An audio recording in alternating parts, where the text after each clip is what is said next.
আর মাত্র দিন কয়েকের অপেক্ষা, তারপরেই সানাই বাজিয়ে বরযাত্রী নিয়ে শ্বেতা ভট্টাচার্যকে বিয়ে করতে আসবেন অভিনেতা রুবেল দাস।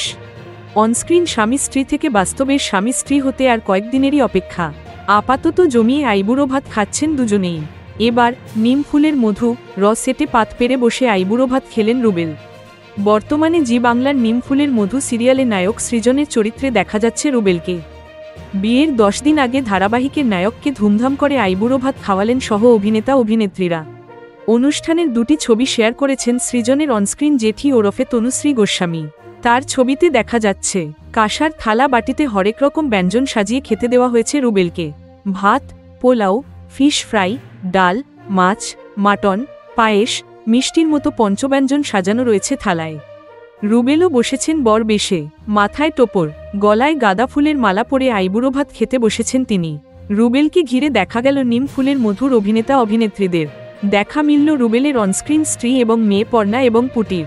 ছিলেন মা কৃষ্ণা, জেঠি, বাবা, দাদা, রুচি।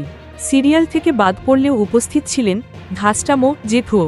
তনুশ্রীর শেয়ার করা ছবি থেকেই বোঝা যাচ্ছে শুটিংয়ের ফাঁকে মেকআপ রুমে আয়োজন করা হয়েছিল আইবুড়ো ভাতের। গত 15ই ডিসেম্বর দুই পরিবারের তরফে আশীর্বাদের অনুষ্ঠানের আয়োজন করা হয়েছিল রুবেল শ্বেতার জন্য। প্রি ওয়েডিং ফটোশ্যুটও সারা দুজনের। তাদের সোশ্যাল মিডিয়া পেজেই জ্বলজ্বল করছে ছবিগুলি। আগামী 19শে জানুয়ারি বিয়ের আসর বসবে রুবেল শ্বেতার। তারা বিয়ে করবেন বৈদিক মতে, অর্থাৎ বিয়েতে কন্যাদান হবে না। মহিলা পুরোহিত নন্দিনী ভৌমিককেই বিয়ে দেবেন। এর আগে অভিনেত্রী সন্দীপ্তা সেনের বিয়েও দিয়েছিলেন তিনি। Thank you so much for watching our videos. Please do like, share, and subscribe our channel.